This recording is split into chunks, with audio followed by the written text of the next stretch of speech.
Bom dia a todas e todos, sejam muito bem-vindas e bem-vindos a mais um ICL Mercado Investimentos. Hoje aí uma quarta-feira bem recheada de indicadores, então se o começo do ano estava parado, hoje isso mudou, porque hoje a gente tem uma agenda bem recheada. A gente vai falar desde a divulgação dos dados da China, que aconteceu ontem ao longo da madrugada, então a partir da meia-noite a gente começou a ter essas divulgações acontecendo, mas vamos falar aí de outros dados importantes. Vamos falar da inflação da zona do euro. A gente tem dados aqui do Brasil também para trazer para vocês. A gente tem aí o IGP-10 saindo hoje. A gente tem também aí os dados aí de comércio. Serviços foi ontem, o de comércio aí saindo hoje também. Então, a gente tem uma série de indicadores para tratar com vocês e a gente vai falar um pouquinho aí também daquele movimento que aconteceu ontem, que foi muito negativo e deve continuar repercutindo hoje. Então, a gente tem também algumas falas de Davos para falar com vocês. Assim, uma quarta-feira bem cheia aí, contrariando a semana passada. Mas antes de tudo isso, André, bom dia, como você está? Bom dia, Débora. Bom dia a todos os nossos telespectadores. Os dados da China saíram e estão imundando aí o noticiário econômico aí dessa manhã. Então, a gente vai detalhar para vocês aí como que foi o crescimento chinês, as causas, os motivos, produção industrial, varejo. Vamos fazer um levantamento bem amplo aí para você de tudo isso. Mas também temos dados aqui importantes no Brasil. IGP-10 saiu agora para o mês de janeiro, já mostrando aí o que devem ser os fatores que vão impressionar a inflação. Também temos os dados do varejo, a gente teve um aumento considerável aí de alguns itens do varejo que não estavam crescendo faz tempo, né? A gente vai detalhar também para vocês isso, né? Vamos também ter a monitoramento do Semigroup, zona do euro. Hoje o dia está cheio, tá? Mas vamos começar então, Débora, já falando da nossa agenda aí, o que a gente tem hoje, o que vai acontecer, o que já aconteceu, o que a gente ainda tem aí durante o dia aí para o nosso telespectador. Hoje, como eu falei, uma agenda bem recheada aqui no Brasil e de uma forma global, porque não só aqui indicadores brasileiros vão ser divulgados, estão sendo divulgados já, como a gente teve uma série de indicadores na Europa, nos Estados Unidos, a gente tem relatório do OPEP hoje, então vamos dar uma passadinha aí para entender o que deve movimentar os mercados, o que deve ficar no radar. A gente, no comecinho da manhã, já teve o índice de preços ao consumidor e o núcleo do índice de preços ao consumidor no Reino Unido. Em seguida, a gente teve esses mesmos indicadores sendo divulgados da zona do euro. A gente vai tratar aí um pouquinho com vocês, porque a gente teve uma aceleração e isso deve mexer muito com o mercado, já que a política monetária está muito no centro das movimentações econômicas, na verdade, das movimentações de mercado nessa semana. A gente tem o IPC-FIP também sendo divulgado, a gente tem o IGP-10, que a gente vai trazer detalhes até para entender quais devem ser os fatores aí de inflação, então quase um termômetro aí para a gente entender o que está subindo nesse mês de janeiro. A gente tem também o IPCS sendo divulgado aí das capitais também de janeiro. Temos aí divulgação importante do IBGE, varejo restrito e ampliado, então dados do comércio, a gente tinha uma expectativa aí de crescimento no varejo para esse mês de novembro, né? A gente está olhando ainda para o mês de novembro, tinha sim uma expectativa, vamos ver se elas foram cumpridas ou não. Lá na Suíça, hoje a gente tem aí Alexandre Silveira, Marina Silva e Nízia Trindade participando de um painel lá no Fórum Econômico Mundial de Davos. Depois, agora às 10h30, dado fresquinho, saíram os dados da vendas no varejo nos Estados Unidos. Esses dados mexeram muito já com o mercado. Então, a gente vai dar uma passadinha nisso na abertura. A gente tem membros do FED hoje, dirigentes do FED, diretores do FED falando durante a manhã, agora às 11 horas. Isso também deve mexer bastante com o mercado, porque foi o que causou a queda generalizada ontem. Então, a gente também tem que ficar de olho para onde vão essas sinalizações aí do FED, né, e dos dirigentes e diretores do Banco Central dos Estados Unidos. A gente tem ainda, calma que não acabou, gente, como eu falei, a agenda está cheia hoje. A gente tem às 11h15, daqui a pouquinho, produção industrial dos Estados Unidos sendo divulgadas, outras aí participações no Fórum Econômico Mundial de Davos, então a gente vai ter Javier Milei, vamos ver o que ele vai falar por lá, né? Então vamos ver como é que vai ser essa participação. Mais tarde, agora por volta do meio-dia, Christine Lagarde vai falar no Fórum Econômico Mundial, isso também deve ficar bem no radar, porque foram também algumas falas aí que foram pronunciadas na segunda-feira em relação ao Banco Central Europeu, que fizeram também esse movimento da semana ser mais negativo. Fed publica o livro bege, então no fim da tarde a gente ainda tem as expectativas aí para a economia dos Estados Unidos e a gente tem fluxo cambial aqui na semana de 8 a 12 de janeiro, divulgado pelo Banco Central.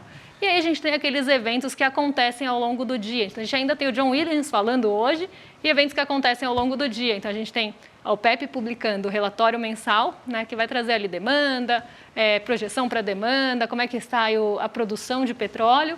Temos aí o fórum acontecendo ao longo do dia, continuamos tendo a reunião da Ecofin lá na Bélgica e a gente tem o balanço da Alcoa divulgado nos Estados Unidos. A gente entrou nessa parte, né, nesse momento de balanços trimestrais agora, sendo divulgado nos Estados Unidos o balanço da Alcoa depois do fechamento.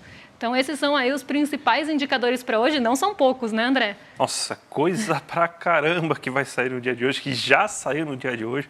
Hoje a gente tem gráfico a roda aí para mostrar para vocês, então não vão nem perder tempo, né? Porque já vamos falar então agora do primeiro gráfico que a gente vai mostrar, que é do CM Group, né? Que você preparou para a gente. Então, o que esse gráfico está mostrando, Débora? E eu preciso voltar nesse gráfico, eu preciso voltar nesse ponto, porque a gente tem que dar um passinho para trás, a gente tem que voltar para ontem, para entender o que está acontecendo com a Bolsa na Ásia nessa manhã e o que deve acontecer com as bolsas globais durante o dia hoje, realmente ao longo do dia. Então, a gente tem que voltar para ontem, não tem como.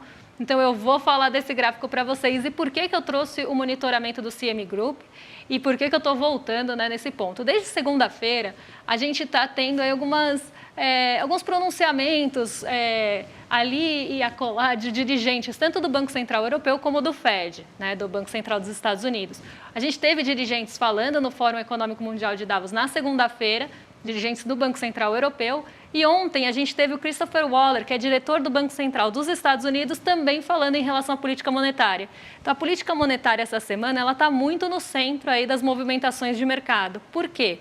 A gente tinha uma expectativa lá no fim do ano passado de que o Fed, o Banco Central dos Estados Unidos, ia cortar 1,75 a sua taxa de juros. Então, 1,75 pontos percentuais aí na taxa de juros.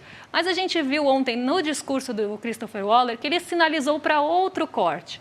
Ele falou que a inflação lá está arrefecendo, que a gente teve uma reestruturação do mercado de trabalho, mas que o corte deve ser de 0,75 ponto percentual em 2024. Então, muito distante da expectativa que tinha ali o mercado, né? Muito otimista no fim do ano passado em relação a esses cortes.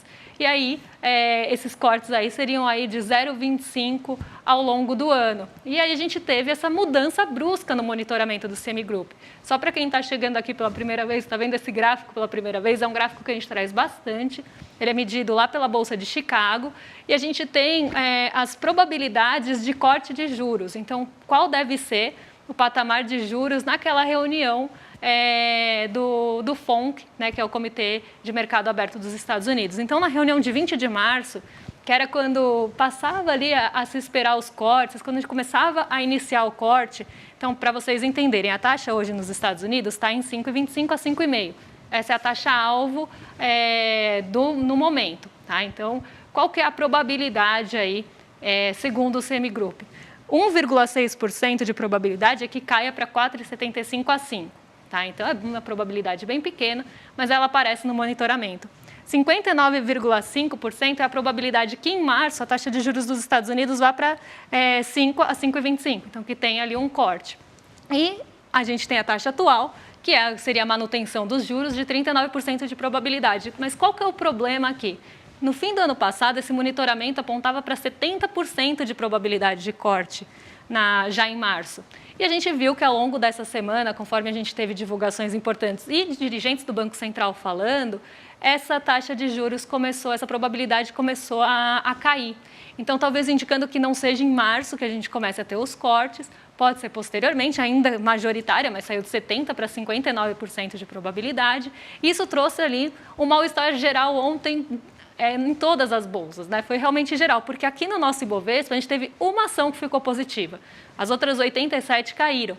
Então foi um dia de quedas generalizadas, a gente teve o Dow Jones caindo muito, porque a gente teve a reabertura depois do feriado, Dow Jones caindo muito, Nasdaq caindo, S&P 500 também caindo bastante nos Estados Unidos, justamente por esse balde de água fria que veio do Christopher Waller aí em relação à expectativa de juros, né, e esse ajuste de expectativa de juros ao longo de 2024. Então, se era esperado ali cortes de 1,75 ao longo do ano de 2024, que totalizem, né, 1,75 de corte nos juros, agora até a expectativa caiu para 1,5, ainda que ele tenha falado em 0,75. Então aqui a gente vê um mercado tomando realmente um balde de água fria em relação às expectativas do ano passado, que foram as que jogaram as bolsas para cima. Então agora a gente tem as bolsas se ajustando. E não tinha como começar o dia de hoje sem falar disso, porque deve continuar esse movimento de queda hoje, justamente porque a gente tem muita gente do Banco Central dos Estados Unidos falando hoje, e esses podem vir novos baldes aí de água fria. Ótimo. Vamos colocar aqui a notícia no nosso site, já que para o que toda manhã a gente coloca, para vocês já saberem, né, o que esperar durante o dia. Tem muita informação, então hoje mais do que nunca é recomendável vocês abrirem a notícia aí e verem aí passo a passo o que está acontecendo. Então vamos começar já o nosso giro pelo mundo, que a gente tem basicamente muita coisa para falar. Temos os mercados asiáticos aí que abriram em queda mesmo com os dados da China. Então explica aí essa situação, Débora, para a gente. A gente teve alguns pontos, né? O primeiro é justamente essa expectativa de cortes mais curtos, cortes menores da taxa de juros dos Estados Unidos, e a gente tem também essa expectativa que talvez os cortes não venham tão cedo. Então esse foi o primeiro ponto que derrubou as bolsas na Ásia. Como a gente teve um movimento muito negativo de forma global no dia anterior, esse movimento chegou hoje de manhã, hoje de madrugada, nas bolsas asiáticas, e elas fecharam aí em queda.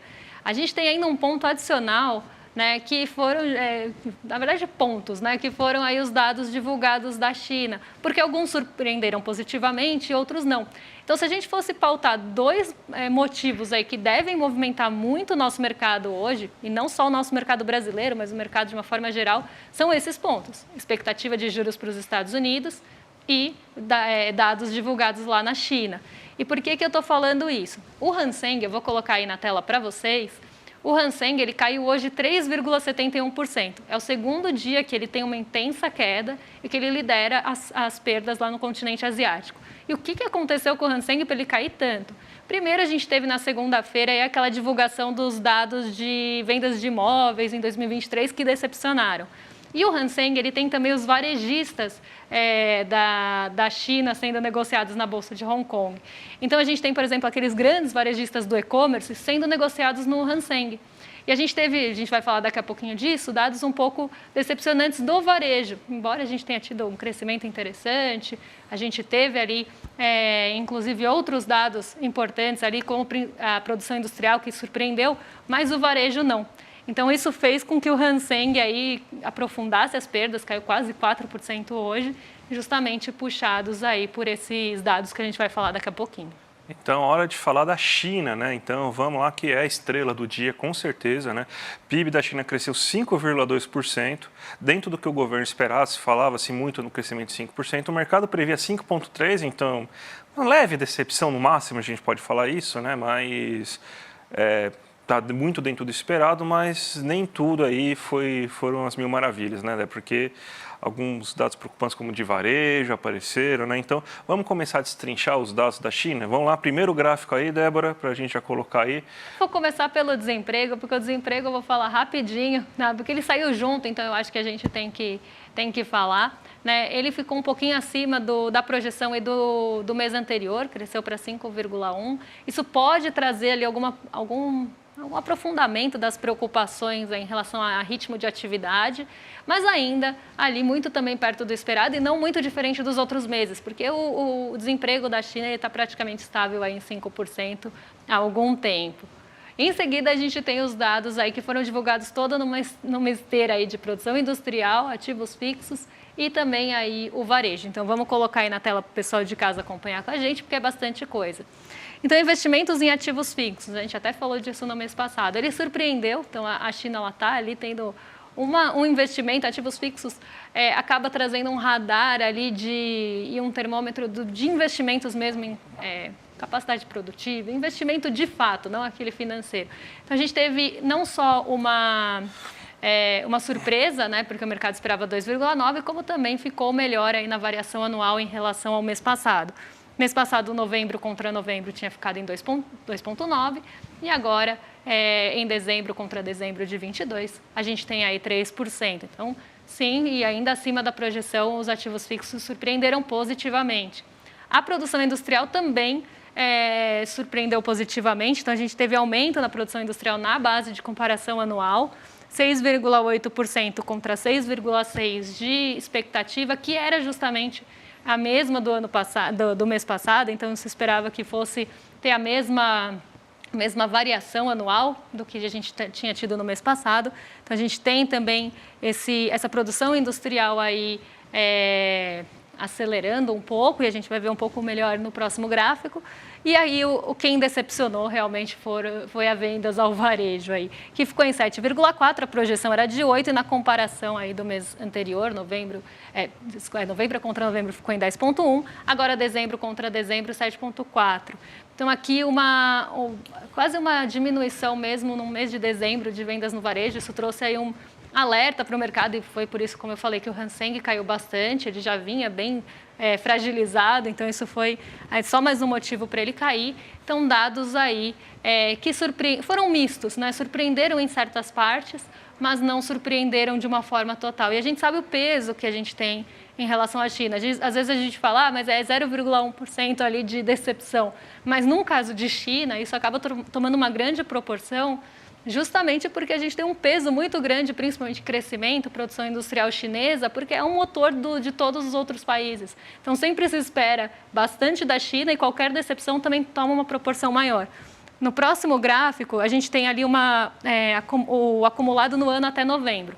E esse dado é importante porque, apesar das vendas no varejo terem ali trazido uma certa decepção, no acumulado do ano, a gente teve uma alta, né? Então, a gente sai de 7,20 para 7,22, o que mostra que dezembro acelerou um pouco mais do que o ano passado. Então, a gente tem aí um acumulado maior nas vendas no varejo, e na produção industrial a mesma coisa. Então, a gente tem uma aceleração porque os dados de dezembro desse ano foram aí melhores do que o do ano passado, mas então no acumulado ficou aí maior. Mas dados aí bem perto do esperado, a produção industrial teve uma surpresa melhor, mas dados aí próximos aí do esperado, mas surpreendendo positivamente no caso do acumulado até o mês aí de novembro. Muita informação sobre a China mesmo, né? Então, mas assim, é que você falou, né, Débora, que a China dá uma leve decepcionada de 0,1%, os mercados parece que não aceitam de jeito nenhum, né? Funciona com a lógica contrária, né? Então, por isso que a gente está tendo tanto burburinho aí no dia de hoje. E para completar também o nosso bloco de mundo, né, que é o bloco que vai tomar a maior parte do nosso programa hoje, né, a gente tem os dados de inflação da zona do euro também, né? Então... Na verdade, a gente tem os dados do PIB da China. Então vamos mostrar os dados do PIB da China, então. Que ele também veio, né, bem dentro do esperado. Na verdade, depende do analista, tá? Porque teve casos de análise que esperavam 5,2 e outras esperavam 5,3. Então, por isso também que gerou uma certa esse certo ruído, porque alguns realmente esperavam que ia vir 5,2, inclusive um ministro chinês que falou no Fórum Econômico Mundial de Davos essa semana, falou que ia crescer 5,2. Então, assim, não é uma surpresa tão grande. Alguns analistas, inclusive, projetavam isso, mas muitas casas projetavam 5,3. E aí esse 0,1, como a gente falou, toma uma grande proporção, né? E a gente vê aí que em relação ao PIB, variação do PIB em relação ao trimestre anterior, cresceu 1%, e no acumulado do ano de 2023 a gente tem uma alta aí de 5,2%.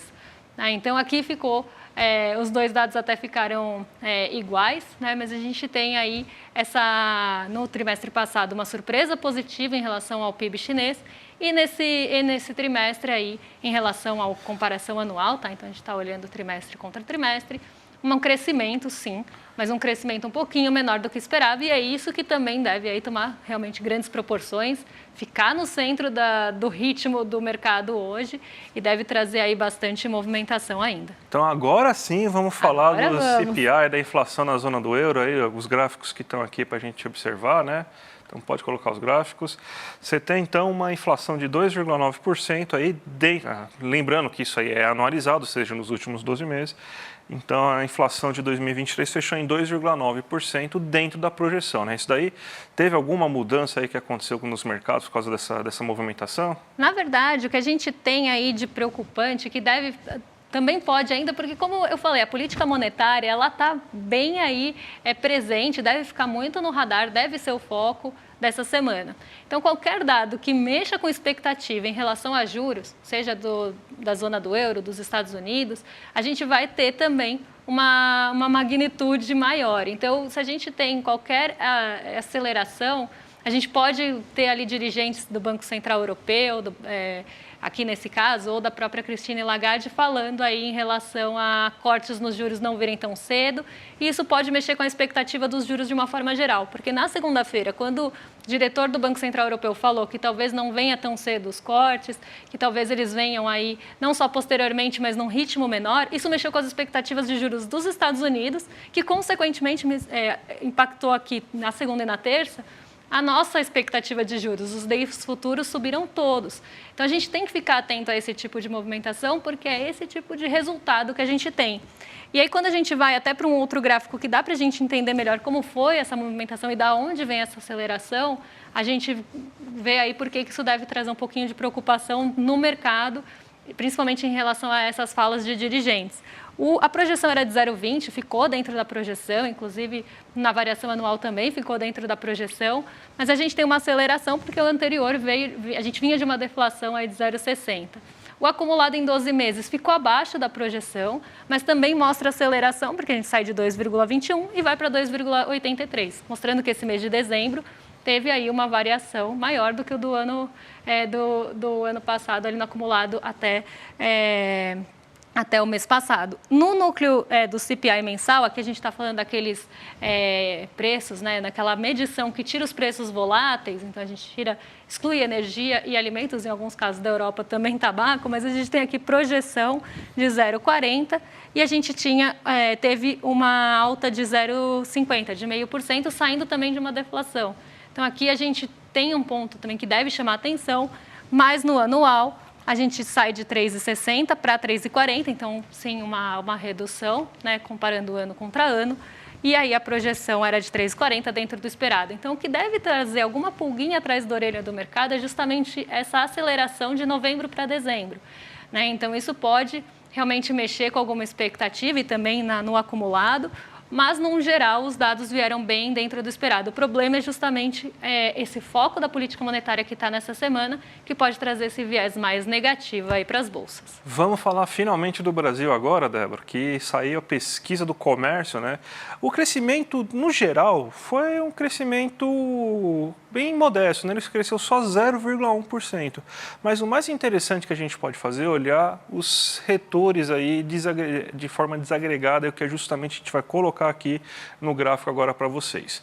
A gente tem, no geral, de 0,1%, só que você teve alguns setores, principalmente setores que estavam com grande problema, tendo uma melhora considerável. Tecidos e vestuários, a gente está tendo essa concorrência, principalmente com essas empresas chinesas, e a gente está com o comércio de tecido e vestuário muito baixo, só que ele cresceu 3%. Móveis eletrodomésticos, também setor que vem passando por problemas o ano inteiro, né? Você teve a Black Friday, né? Pelo visto, o pessoal comprou mais coisas assim, de maior valor agregado na Black Friday, né? Porque, por exemplo, móveis eletrodomésticos são itens que são mais caros, né? Então você teve um aumento de 4,5% da compra desses itens. E equipamentos de escritório, aí a gente está falando de notebooks, de impressora e tudo mais, teve uma alta considerável de 18,6%. Então o brasileiro gastou bastante com eletrônicos agora nesse mês de novembro. Eu acho que deve ter algum efeito de Black Friday, talvez não tenha se gastado no dia da Black Friday, porque agora a Black Friday dura o mês inteiro, né? Então, talvez até porque a gente mostrou os dados da Black Friday, estavam com dados até decepcionantes para o dia da Black Friday, né? Mas, pelo visto aí, parece que já que as promoções duraram um pouco mais de tempo, o pessoal decidiu aí comprar durante esse mês. Então, pela primeira vez aí, em muito tempo a gente vê uma característica do comércio tendo um grande valor agregado aí no seu nível de compras, né? Preços maiores. Então, provavelmente parcelando também, a gente tem que ver como que vai ser essa situação ainda, não saíram esses dados aí de cartão de crédito ainda do mês de novembro, mas mesmo com a alta agregada baixa, é um bom sinal, né, e um bom termômetro para ver o que a gente já espera em dezembro aí para a economia, né, Débora? Até porque a gente tem uma sazonalidade importante aí nas vendas do varejo vindo em dezembro. Então, se a gente tem a Black Friday marcando o mês de novembro, em dezembro a gente tem as festas, então isso deve ter aí inclusive alguma aceleração. Vamos ver como é que vai ser, mas aqui muito dentro do esperado também, não surpreendeu. Veio exatamente como o mercado esperava, então a gente tem aí pelo menos o varejo aí dentro do que o mercado esperava, mas não deve tomar a proporção que poderia tomar justamente por conta dos outros dados. Mas a gente tem também dados para falar, né? Porque a gente tem... Não, temos IPCA. IGP-10. Verdade. IGP-10 aí para falar, né? Que você teve uma variação de 0,42 em janeiro. A gente tem, então, um indicador que mostra uma queda de 3,2% do item no mês no acumulado de 12 meses. Então, aqui estão os dados para a gente observar. A gente tem que o IPA, que é aquele para o produtor, cresceu 0,42%. Em 12 meses, a queda ainda é considerável de 5,57%. E para o produtor, o que está subindo são preços de commodities. As commodities estão tendo uma alta aí nesse último mês, aí, nesses primeiros 10 dias aí do mês, que é justamente o que o IGP-10 mostra.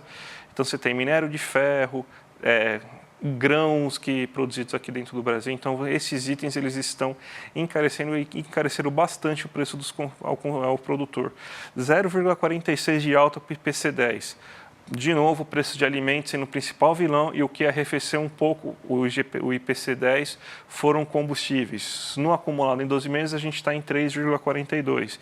E o INCC, que é o da construção civil, cresceu 0,39% e acumula agora em 12 meses 3,33%. Débora, vamos ter que cortar boa parte da pauta por causa do tempo, né? Mas vamos então agora para a abertura de mercado aí, que teve tanta coisa aí que influenciou o mercado aí, que você vai ter um trabalhão aí para explicar aí essa situação toda, né? Pois é, a gente teve agora a divulgação, como eu falei, 10h30, né, um pouquinho antes da gente entrar aqui, das vendas no varejo dos Estados Unidos. Então, hoje foi um dia para a gente olhar vendas no varejo, né? China, Brasil e Estados Unidos divulgando esse indicador.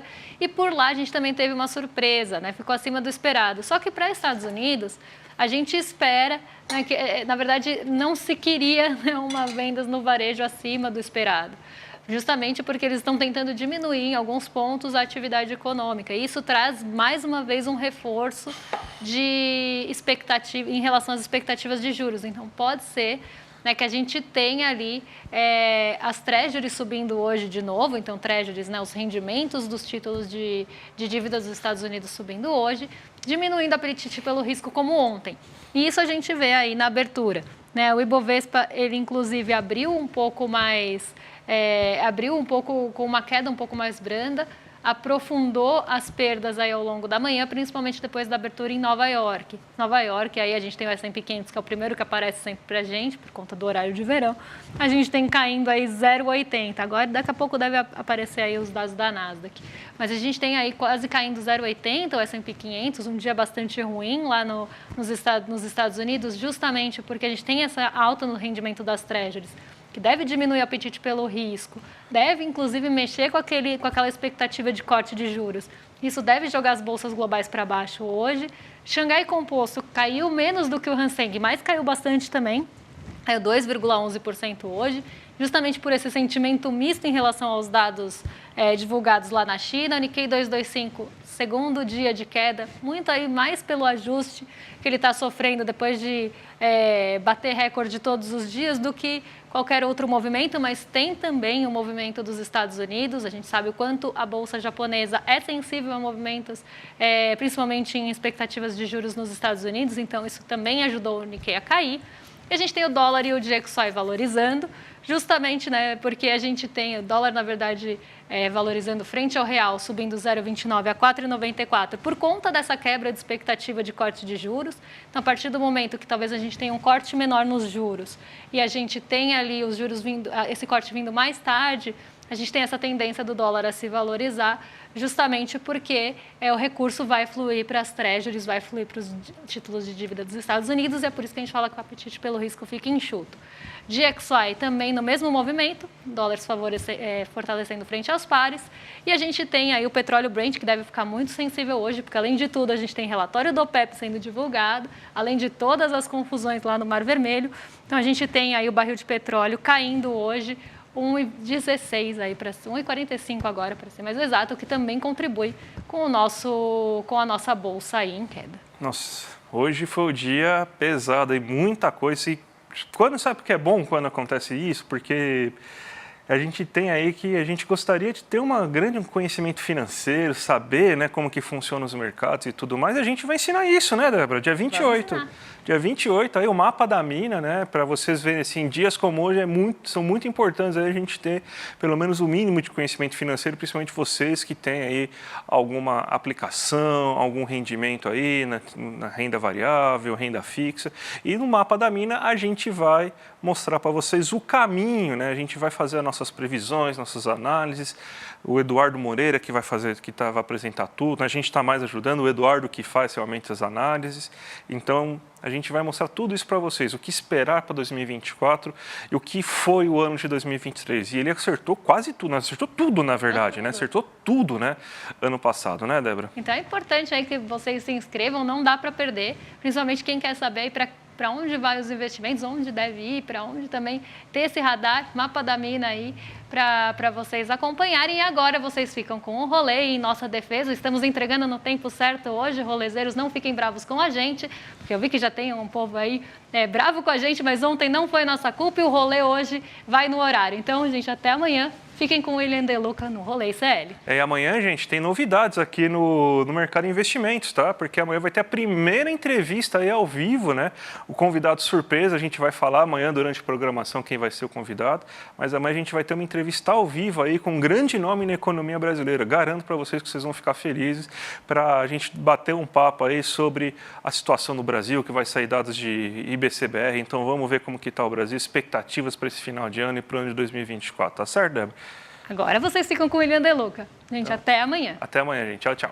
E aí, galera, tem super novidade na área. Tá vendo aqui atrás? O site do ICL Notícias está on! É isso aí, o maior jornal da internet no Brasil agora tem a sua versão portal também, com a mesma luta e a mesma independência, levando até vocês todos os dias as melhores notícias. Acesse de onde você estiver, www.iclnoticias.com.br.